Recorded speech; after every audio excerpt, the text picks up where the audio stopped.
Y tenemos con todos nosotros a Aitor Fernández Delgado, desde La General, la sección de la historia del fútbol. Como no, tenía que estar en el Café de la Lluvia y cerrando el año además. Aitor, ¿qué tal estás, amigo? ¡Felices fiestas! Pues muy buenas tardes, Javier, muy buenas tardes a todas y todos los oyentes. La verdad que un placer pues, poder compartir unos minutos hablando de ese tema que tanto nos gusta a ambos, que es el balompié. Madre mía, nos está preguntando por el chat si ibas a seguir con bata. La bata, bueno, fue una cuestión del especial y No, creo fue que como ha buenísimo. causado tanto furor, hasta dentro de 10 años no la volveremos a sacar. Fue buenísimo, ¿eh? La verdad es que entre la bata tuya en el especial, porque ya era el último contenido de la noche, o sea, realmente pues, pegaban estas cosas. Y Víctor con el ojo de buzo en la cámara, yo de verdad que... Bueno, pues Muy bien, esas muy bien. cosillas que también pues se salen un poco de lo normal y que, jolín, pues hay Sí, que sí, sí. hacer, ¿no? Para Historia, significar historia viva del una café de la fecha. lluvia, claro que sí. Vamos al tema, vamos a la materia. Vamos a hablar del Pues, balompié en España y nos vas a poner en contexto, ¿no? Esos antecedentes históricos, Aitor. Cuéntanos cuáles son esos antecedentes históricos. Por cierto, hicimos un programa sobre el fútbol antes del fútbol. efectivamente, hicimos un programa que, bueno, trasladando a términos históricos, pues sería la prehistoria del fútbol, ¿no? Pues hoy vamos a hablar de la protohistoria del fútbol y lo vamos a hacer acotando más el tema en nuestro país, en España, ¿no? Bien, pues esos antecedentes históricos al final están muy relacionados con la corriente general que se desarrolla en el continente europeo, que no es otro que el desarrollo del fútbol contemporáneo, pues a partir de esa segunda mitad del siglo XIX. A España diríamos que el desarrollo llega un poquito más tarde, ¿no? Desafortunadamente, como la mayoría de las cosas que proceden del continente europeo y concretamente empieza a desarrollarse durante el último tercio del siglo XIX, especialmente a partir de los años 70. ¿En base a qué? Pues a tres cosas fundamentalmente. La primera es a la inmigración anglosajona, que procede de las Islas Británicas, basada en diversos intereses, ¿no? La mayor parte de ellos desarrollados con ese fenómeno que ya hemos mencionado casi de forma lo mencionamos de forma perenne en todas nuestras intervenciones, que es la revolución industrial, que es el punto de partida del fútbol. Desde Gran Bretaña, pues se empiezan a articular toda una serie de intereses económicos, comerciales, en relación a estos fenómenos y la península ibérica pues no es un ámbito que esté exento de todo ello, ¿no? Y por último, pues el propio deporte también comienza a desarrollarse y a ganar popularidad. Y bueno, pues a pesar de resistencias en la sociedad española o diríamos indiferencia en un primer momento, pues crecientemente diríamos va calando, sobre todo en esas diríamos estratos sociales más humildes, asociados también a todo el desarrollo industrial. Cuando digo desarrollo industrial, pues me refiero a la extracción de minerales, determinadas materias primas, incluso el desarrollo de ciertas tecnologías, ¿no? Y es introducido, y aquí sí que tengo que llamar la atención porque me ha llamado poderosamente una de las vías de introducción diríamos, de la creciente popularidad del fútbol. La primera es la que hemos mencionado, ¿no? Los trabajadores que proceden de las Islas Británicas, ¿no? En el ámbito industrial. Y segundo es a través de la institución de libre enseñanza, que creo que se ha aquí mencionado en algunos programas de forma recurrente, y es una institución que auspicia el desarrollo del fútbol conjuntamente con el tenis dentro del concepto que tienen ellos de desarrollo de la educación física, ¿no? Siguiendo un poquito este modelo filosófico krausista. Que ya, bueno, pues si quieres otro día, Javier, pues dejamos la pelota botando Sí, sí, yo y podemos encantado. pegarle de volea, ¿no? Yo encantado. A propósito de esto. Y como decía, pues va surgiendo en diversos focos, obviamente vinculados con las Islas Británicas, pues diversas protoclubes, por decirlo así, ¿no? En tres puntos fundamentales, y aquí también he de decir que me ha sorprendido porque, en primer lugar, el primer club o protoclub de España surge en Galicia, que es el Exiliados Fútbol Club o el Exiles en inglés, en Vigo, concretamente, entre aquellos operarios que vienen a desarrollar el telégrafo, que es, diríamos, Anda. una tecnología de vanguardia en esos años del siglo XIX, concretamente en 1873. El segundo club más antiguo, que es el que vamos a elegir hoy para hablar un poquito, ¿no?, de este protofútbol en España, que es el Recreation Football Club, que dará como resultado el Recreativo de Huelva, y finalmente el Cricket Football Club de Madrid, en 1879. Estos son los 3 protoclubes más antiguos. El primero y el último dejan de tener pues una cierta vida, y el Recreativo de Huelva, pues como vamos a ver a continuación, llega hasta nuestros días. Y luego, posteriormente, pues ya vemos que se desarrolla el fútbol pues en la cornisa cantábrica, en Cataluña, etcétera, ¿no? Porque de hecho de los 5 clubes más antiguos de España, excepción del Recreativo de Huelva, el resto están en el tercio norte peninsular, ¿no? Pues el Palamós Club de Fútbol, que es el segundo club más antiguo de España, luego está el Athletic Club, el Fútbol Club Barcelona y el Real Club Deportivo Español, que creo que son todos más conocidos para el gran público, ¿no?, que son de los años finales del siglo XIX, principios del XX, ¿no? Y en este proceso, pues primero surgen los clubes, luego las competiciones y finalmente surge la federación, ¿no?, que son los clubes. No es que en Inglaterra, que es de arriba hacia abajo, sino que en España ocurre un poquito lo contrario, de abajo hacia arriba. Es decir, es el asociacionismo el que, pues, en última instancia va a devenir en la creación de un reglamento y de una federación. Qué buena, Aitor. La verdad es que lo has descrito muy, muy bien, sintéticamente. Y a mí lo del cricket me ha matado. Porque claro, el cricket es otro deporte, ¿no? Se llamaban así, pero ¿o estoy yo equivocado? Sí, son deportes, pero bueno, como bien sabes, el cricket, el fútbol, el rugby son todos deportes que se desarrollan en torno a una pelota de diferentes dimensiones, ¿no? El cricket en este caso pues lleva también un palo, ¿no?, etcétera.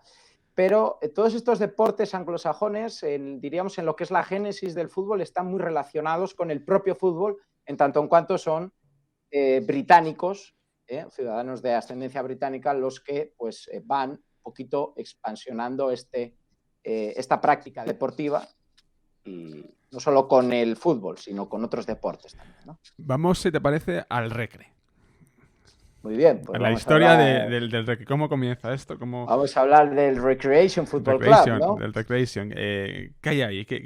¿Por qué? Pues mira, ahí hay, para empezar, pues una explotación minera que proviene desde la época prehistórica prácticamente, ¿no? La zona de Río Tinto, el río Tarsis, Onuba, pues es un centro minero y estratégico importantísimo a lo que es la ría de Huelva y más al norte, que ya era explotada, como decimos, desde tiempos inmemoriales, ¿no? Y esto pues se produce o se va, diríamos, dilatando en el tiempo hasta llegar al siglo XIX, cuando pues diversos capitales extranjeros van generando diversas compañías mineras, entre ellas la compañía de Rio Tinto Mining Company, que sería una empresa con capital británico fundamentalmente, que se establece en Huelva durante el siglo XIX, ¿no?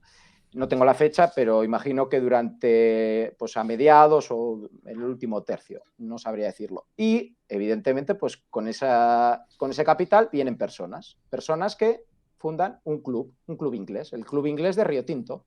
Y desde el año 1878, pues en ese club se auspician diversas prácticas deportivas. Una de ellas es el fútbol, ¿no? Ese fútbol moderno que comienza a importarse pues de forma total y absolutamente amateur, entre estos pues obreros o gentes asociadas a la empresa, o gente que viene y va en cargueros para cargar el mineral y llevárselo a las diversas factorías del Reino Unido, ¿no?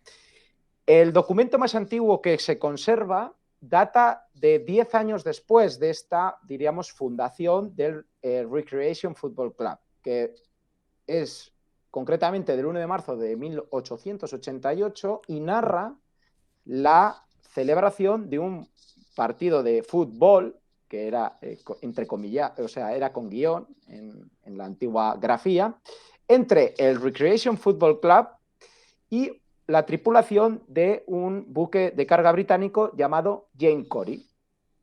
Por lo cual nos dice que, pues, años antes, concretamente un año antes de la, diríamos, fundación del propio recreativo, ya existía algo que se llamaba recreation y que había mantenido una práctica sostenida deportiva basada en el fútbol desde hacía años.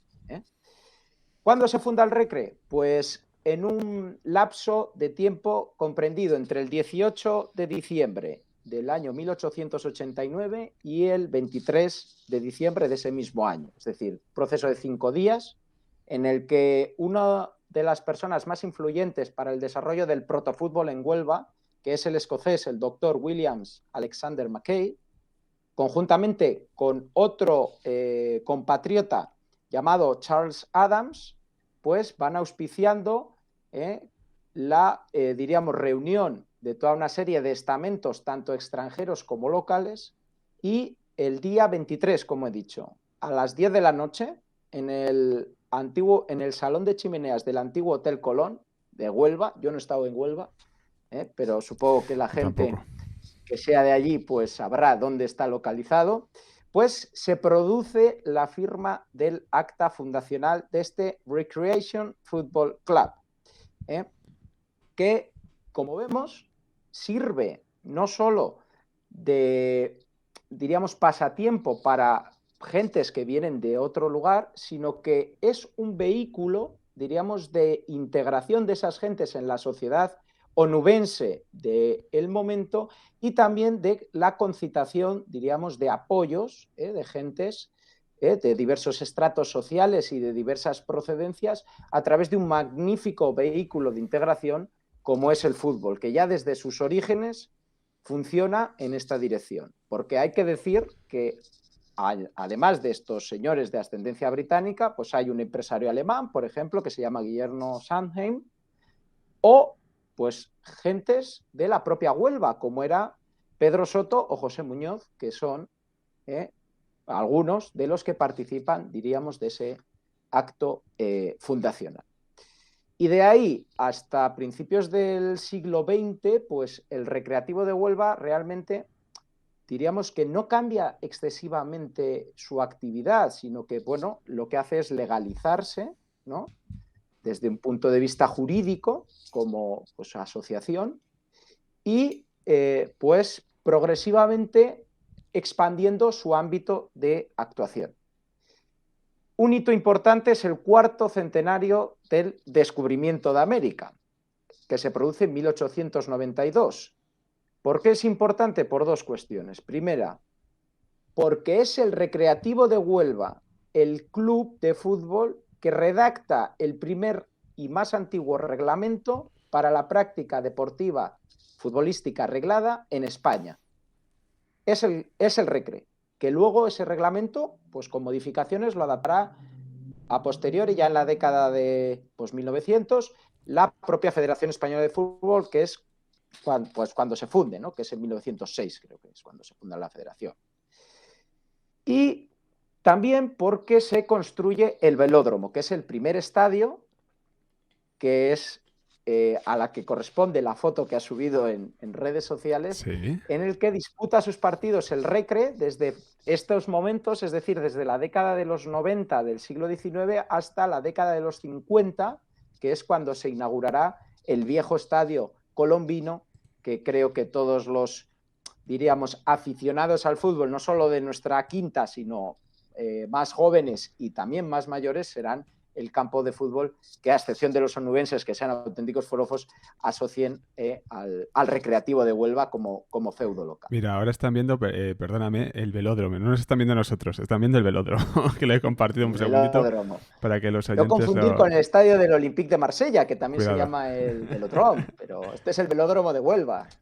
Pues ahí lo han visto los oyentes que estén viendo este programa ahora en Twitch o en YouTube cuando lo subamos. Igualmente para el podcast pues pondremos en la entrada de la web esta imagen bueno, nos has dado bastante información, Aitor, sobre el Recre, los inicios y un poquito más. No sé qué más tienes en la chistera. Tendrán muchas cosas, pero hay que Pues mira, Javier, racionalizar. vamos a ir hablando un poquito, muy rápido, por supuesto, sobre la historia en el siglo XX, porque ya hemos visto el siglo XIX, que tiene enjundia la historia del Recre en el siglo XIX. El germen mismo de él. El siglo XX, que es muy amplio, y pasa por muy diversos momentos, o el siglo XXI. Hay que decir que, bueno, pues al final, hasta lo que son la década de los 50, diríamos, la expansión deportiva del recreativo es progresiva y está asociada a categorías bastante bajas. Es decir, pues en 1904 gana su primer trofeo, que es la Copa Siemens Institute. En 1906 participa por primera vez en el Campeonato de España, que es el germen de la actual Copa del Rey. Pierde 3-0 contra el Athletic de Bilbao y contra el Real Madrid. En 1909 ingresa en la Federación Española de Fútbol y hasta el año 57 el Recreativo de Huelva no asciende a, diríamos, a segunda división. O sea que son muchos años los que diríamos hasta esa década en los que el Recre diríamos está fuera de lo que es el fútbol o de la élite futbolística a nivel nacional, lo cual tiene muchísimo mérito porque hubo muchos clubes que se gestaron y tuvieron un desarrollo, pero claro, al no alcanzar unos objetivos deportivos, diríamos, ambiciosos, pues cesaron, ¿no? Sobre todo durante la Guerra Civil, que es un periodo complicado, y además hemos de decir que entre el año 40 y el 45 el Recreativo de Huelva debe cambiar su denominación. Había sido proclamado Real en 1909 también, cuando se inscribe en la federación por el patronazgo de Alfonso XIII, que es una figura que pues, tuvo una importancia significativa en el desarrollo del balompié en España. También podemos dedicarle un programa. Y entre ese año, entre el 40 y el 45, el Recreativo debió llamarse Onuba Fútbol Club, en base a su denominación, diríamos, protohistórica. Onuba es la Huelva primitiva, por decirlo así, y en base a esa absurda legislación franquista por la cual todos los clubes deportivos de España no podían denominarse utilizando anglicismos. Es decir, pues el Athletic, el Sporting, el Racing, todos estos equipos hubieron que cambiar el nombre, ¿no? Y el Recreation, el recreativo, pues también lo tuvo que cambiar. Luego, en el 45, pues volvió a ser Real Club Recreativo de Huelva. ¿De acuerdo? Que denominación que no ha perdido hasta nuestros días. El primer ascenso a primera división se produce en la temporada 77-78, es bastante contemporáneo, por decirlo así. Sí. Diríamos que es su primera época dorada, es efímero ese ascenso, tan solo pues, disputa una temporada en la élite, ¿no? Aunque bueno, pues consiguió ganar en campos tan importantes como Atocha o en el colombino a equipos tan significativos como Valencia, Sevilla o el Athletic Club de Bilbao. Y diríamos que los años 80 y 90 pues son años que en la primera década alterna en segunda división con mayor o menor suerte y la segunda, sobre todo, allá hasta finales, ya incluso en segunda B, ¿no? Acuciado pues una entidad que, bueno, pues ese ascenso a primera le genera ciertos problemas económicos porque, bueno, pues al final, hombre, pues Huelva, pues siempre es asociada pues a una de esas provincias un poco situadas en la periferia de España, ¿no? Lejana y demás, ¿no? Sobre todo cuanto más al norte, pues más lejana. Incluso en la zona centro, Huelva aparece así como una zona bastante lejana, ¿no? En el imaginario colectivo español, y eso al final también se traslada al fútbol, ¿no? Que eso también tendríamos otro programa para hablar del fútbol en la España vaciada, ¿no? Por ejemplo, pues hay muchas provincias que nunca han estado, no han tenido representantes en categoría nacional. Por ejemplo, Javi, tú que tienes ascendencia extremeña, hasta los años 90 Extremadura no tuvo un equipo de fútbol en primera división, que fue el Mérida y luego el Extremadura, ¿no? Extremadura. O sea, al final el Recre, pues también, pues diríamos el Extremadura que ha de sido... Almendralejo, es decir, que sí, es un ahí pueblito. efectivamente, Sí. efectivamente. Huelva, bueno, pues es una ciudad de unos 150.000 habitantes, más o menos, una capital de provincia, ¿no? El Extremadura tiene más mérito. Algún día le dedicaremos un programa al Que fútbol por cierto, extremeño. ahora están fastidiados, ¿eh? Yo no sé si va a disolver el club. Bueno, no es la última hora de esto, pero bueno, ya hablaremos de ello, sí. Y nada, y decir pues que es el siglo XXI cuando el Recre pues tiene, diríamos, su época dorada, concretamente la primera década, ¿no? O sea, de dicho siglo, que curiosamente procede de rebote, porque en el año 99-2000 el Recreativo de Huelva desciende otra vez a Segunda B. Asciende con Joaquín Caparrós 2 años antes. Joaquín Caparrós, pues una institución en el fútbol nacional, Sí. muy querido en Bilbao, por cierto, entre otros sitios. Y ese año desciende el Recre, en el 99-2000. ¿Qué ocurre? Pues que hay deudas de equipos como el Mérida y el Logroñés que descienden administrativamente, el Recreativo de Huelva se salva.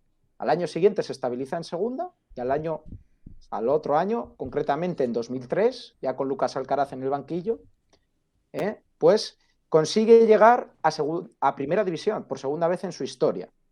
Nuevamente una, diríamos, participación efímera, pero que se ve contraprestada con el haber alcanzado la única hasta el momento participación en la final de la Copa del Rey.